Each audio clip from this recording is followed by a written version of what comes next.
Bonjour tout le monde et bienvenue sur ma chaîne. Aujourd'hui, on va voir ensemble comment migrer un site local, créé localement sur un serveur local tel que XAMPP ou WAMP ou autre, vers votre hébergeur. Allez, on va commencer juste après l'intro.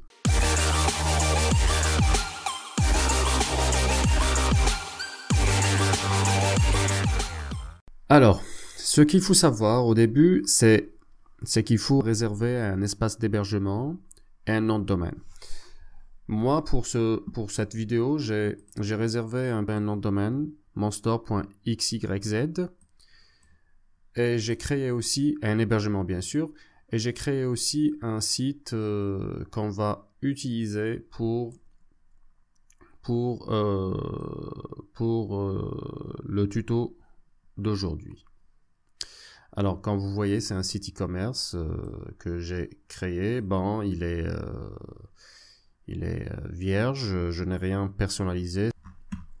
C'est juste pour avoir un vrai site à migrer, voilà. Comme vous voyez, c'est un vrai site.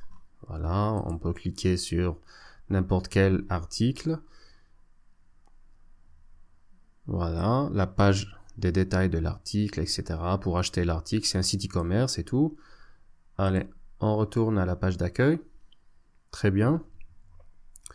Voilà, pour l'hébergement, si vous n'avez pas encore réservé l'hébergement, vous trouverez dans la description quelques liens de quelques hébergeurs que je vous recommande vraiment. C'est des hébergeurs qui sont très bien classés sur les comparateurs d'hébergement et qui sont très bien notés et qui offrent un service de très bonne qualité avec un très bon rapport qualité-prix.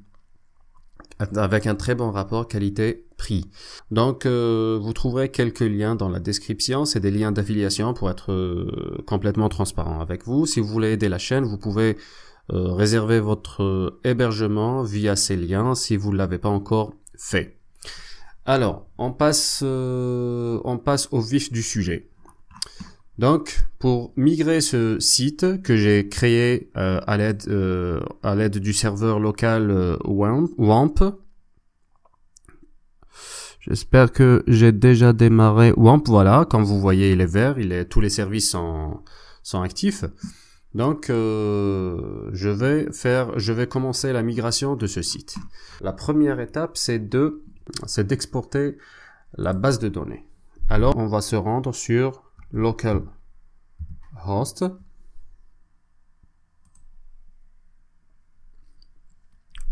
Après, on va cliquer sur phpMyAdmin.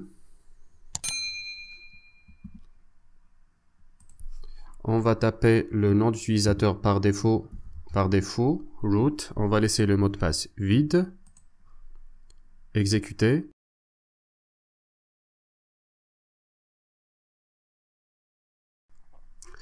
Alors, nous sommes sur phpMyAdmin. On va sélectionner la base de données de notre site, monstore.xyz, que j'ai créé sur le serveur local, monstore. On clique sur exporter. Après, on clique sur exécuter.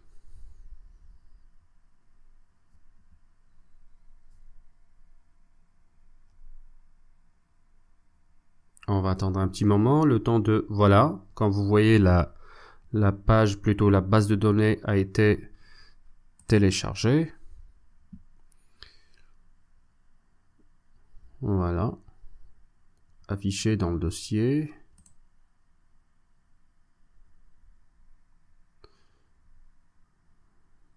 Voilà, notre base de données, monstore.sql. Passons maintenant à la deuxième étape qui est la création d'une base de données. Donc, on va sur MySQL, base de données MySQL. Après, on va créer notre base de données, on va l'appeler principale ou base de données. Voilà, PDD, créer une base de données, retourner plutôt retour. Après, on va créer l'utilisateur de la base de données. On va dire admin. Sinon, on va dire webmaster. Après, vous êtes libre de choisir ce que vous voulez. Hein, là. Donc, d'ailleurs, vous ferez mieux de choisir quelque chose de plus compliqué pour la sécurité de votre site. Moi, j'ai choisi webmaster. Je vais aussi choisir un mot de passe.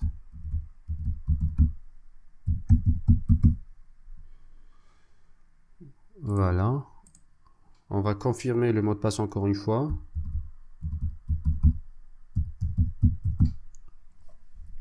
Après, on va créer l'utilisateur. On va cliquer sur retour. Et juste après, on va associer cet utilisateur, l'utilisateur qu'on vient de créer, à la base de données créée précédemment, monstore-bdd. Voilà, vous sélectionnez si vous avez plusieurs utilisateurs, et vous sélectionnez votre base de données et vous cliquez sur ajouter.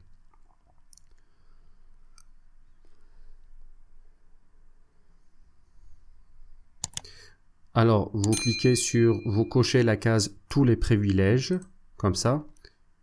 Après, apporter des modifications. Très bien, les privilèges ont été attribués comme ça à l'utilisateur. On va cliquer sur la page d'accueil. Voilà, la base de données plutôt a été créée. Maintenant, on va importer la base de données. On va cliquer sur PHP My Admin. On va sélectionner la base de données qu'on a créée précédemment, monstore-base de données. Après, on va cliquer sur Importer. On va cliquer sur le bouton Choisir un fichier. Vous cherchez votre base de données. Après, vous sélectionnez la base de données. Vous cliquez sur Ouvrir. Vous cliquez sur Exécuter en bas de la fenêtre. Vous attendez un petit moment, le temps d'importer la base de données.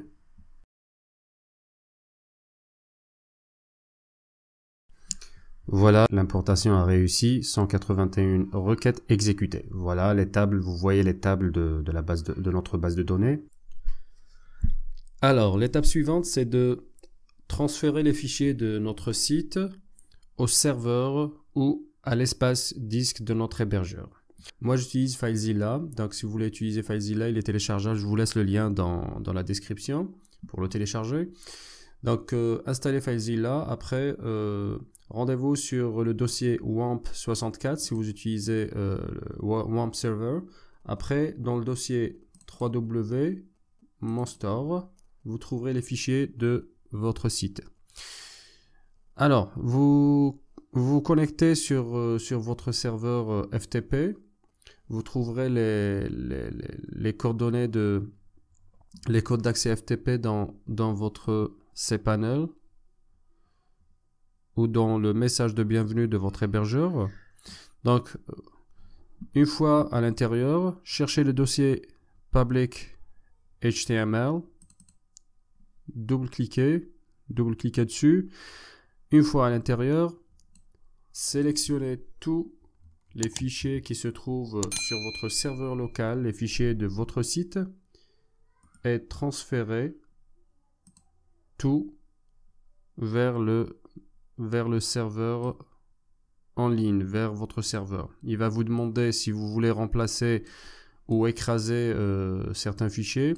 Bien entendu, il faut choisir remplacer et cocher toujours effectuer cette action pour ne pas refaire ça à chaque fois parce qu'il y a des milliers de fichiers à remplacer ou à écraser. Donc, pour ne pas faire la même chose à chaque fois, donc choisissez remplacer et cochez toujours effectuer cette action. Puis cliquez sur OK et attendez jusqu'à la fin du transfert. Donc je vais mettre la vidéo en pause et on se retrouve juste après. Et voilà, j'ai fini d'uploader les fichiers de mon site. Maintenant, on va passer à l'étape suivante, qui est celle de corriger l'URL de notre site. Qu'est-ce que ça veut dire, pardon? Qu'est-ce que ça veut dire? Ça veut dire qu'on doit remplacer tous les liens dans la base de données. On va les remplacer par l'adresse de notre site, qui est www.monstore.xyz. Parce que dans la base de données actuelle qu'on a importé tout à l'heure, les liens sont de type localhost / monstore, etc. Donc on va remplacer tous ces liens par l'adresse ou par le nom de domaine de mon site. Comment on va le faire? On va se rendre à nouveau sur phpMyAdmin. On va cliquer sur la base de données qu'on a créée tout à l'heure et qu'on a importée. Après, on va se mettre sur l'onglet structure. Après, on va chercher la table WP Option. On va cliquer dessus. Après, dans la colonne Option Name, on va chercher Site URL. Celle-là. On va cliquer sur Éditer pour remplacer cette adresse-là que vous voyez là, localhost / monstore, par l'adresse de mon site. Alors, on va cliquer sur Éditer qui correspond à cette ligne, comme ça.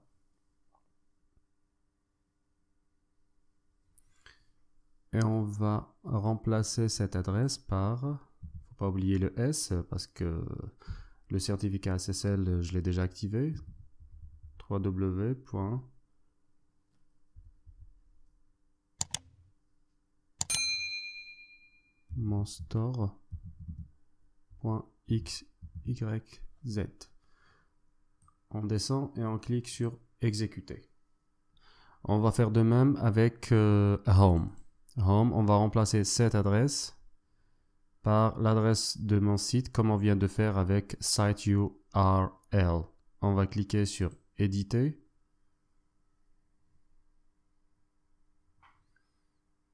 Et on va faire de même.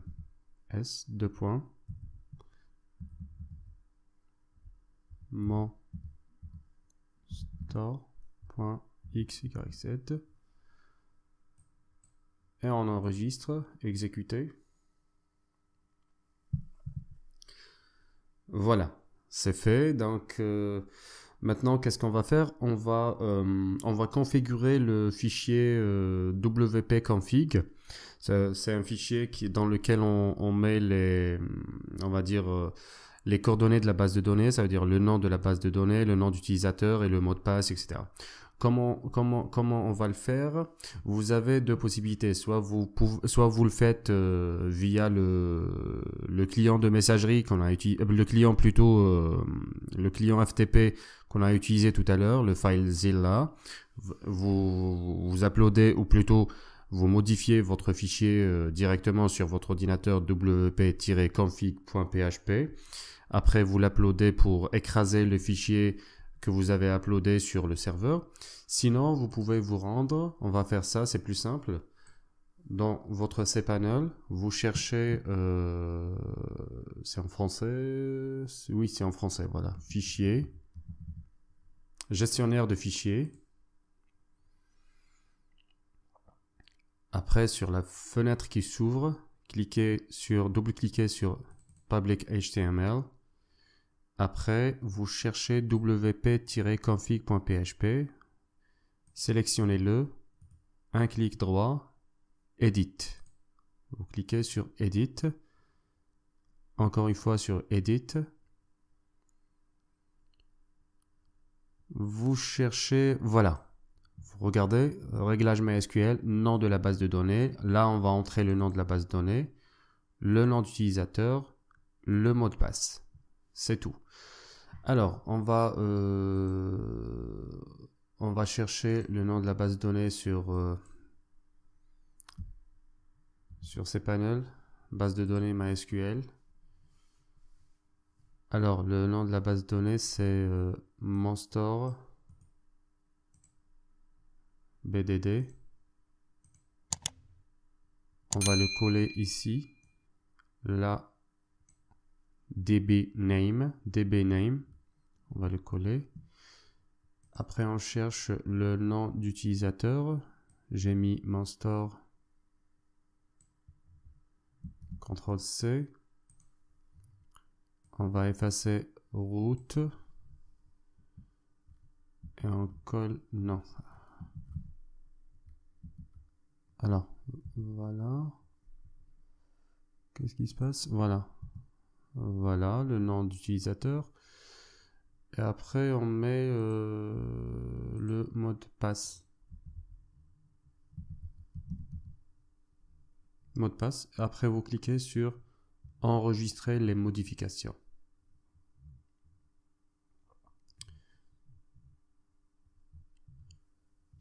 Après, qu'est-ce qu'on va faire? L'étape suivante, on va vérifier sur l'administration de mon site que les liens ont été mis à jour, ont été actualisés. Alors je vais me connecter directement via cPanel. Je vais chercher WordPress Manager comme ça pour me connecter directement à l'administration. Voilà. Alors je disais, on va vérifier le lien. On va vérifier s'il a été mis à jour. Alors on va sur Réglages. On va sur Réglages, Général. On clique sur Général. On vérifie les liens. Voilà, HTTPS, tac tac tac, HTTPS, monstore XYZ. Voilà, super. Tout est bien fait. Voilà. Alors aussi, oui, on va modifier les permaliens, les permalinks. On va cliquer sur titre de la publication, c'est mieux. Alors, voilà, il nous reste une toute dernière chose à faire, c'est de réparer les liens cassés. Je sais pas en français si ça se dit ou non, mais en anglais on dit les broken links. Les broken links et les images introuvables. Comment le faire? On va se rendre aussi sur phpMyAdmin, comme tout à l'heure. Voilà, phpMyAdmin. Après, on va cliquer sur SQL. Toujours, il faut se mettre sur la base de données, bien sûr, qu'on a créée, la base de données de notre site. Après, on clique sur SQL. Voilà. Après, qu'est-ce qu'on va faire? On va écrire, on va copier cette requête. Cette requête, on va la coller ici. On va supprimer ça. Et on va coller cette requête. Alors, c'est quoi ça? C'est quoi cette requête? Alors, vous, qu'est-ce que vous allez faire? Vous allez remplacer cette adresse qui est localhost. Si votre site s'appelle mon site web, donc là, ça va. vous allez trouver localhost / mon site web. Mon site web. Donc, vous allez remplacer cette adresse par le nom de domaine de votre site web, ça veut dire www.monsiteweb.com. Voilà. Donc, pour moi, l'adresse à remplacer ou l'adresse de l'ancienne localisation ou de l'ancien serveur, c'est localhost / monstore. Je vais la remplacer par c'est pas la remplacer, mais je vais réparer tous les liens qui apparaissent dans mon site et dans l'URL contient cette localisation. Je vais les réparer en remplaçant par la nouvelle adresse ou qui est www.monstore. Non, c'est pas comme je me suis trompé. C'est XYZ. XYZ. Voilà. Et je clique sur exécuter. Bon, ne vous inquiétez pas, vous allez trouver le fichier, un fichier texte dans la description pour copier directement cette requête et la coller sur votre ordinateur, sur votre PHPMyAdmin. Maintenant, c'est le moment de vérifier si tout ce qu'on a fait va nous donner le résultat voulu ou le résultat désiré sur notre site en actualisant cette page qui est l'aspect du site tel qu'il a été installé au début. On va l'actualiser pour voir si ça donne le même résultat que le site en local qui est celui-là ou non. Alors, on va compter jusqu'à 3 et on actualise. 1, 2 et 3. Yes! Voilà. Donc, on a réussi à migrer le site, comme vous voyez, voilà. On va essayer de cliquer sur quelques liens pour voir si tout va bien. Voilà, All Products. On peut choisir un des produits en cliquant dessus pour visualiser les détails du produit, voilà. Voilà, vous pouvez même cliquer sur Ajouter au panier, etc. Voilà, vous avez une page Contact. Voilà, About. Donc, je suppose que tous les liens ou tout le site est fonctionnel bien comme il faut. Voilà, c'est la fin de cette vidéo. J'espère qu'elle vous a été utile. N'oubliez surtout pas de liker et de partager la vidéo si vous l'avez aimée. C'est très important pour moi. C'est ce qui m'encourage d'ailleurs à faire plus de vidéos. Abonnez-vous et à bientôt.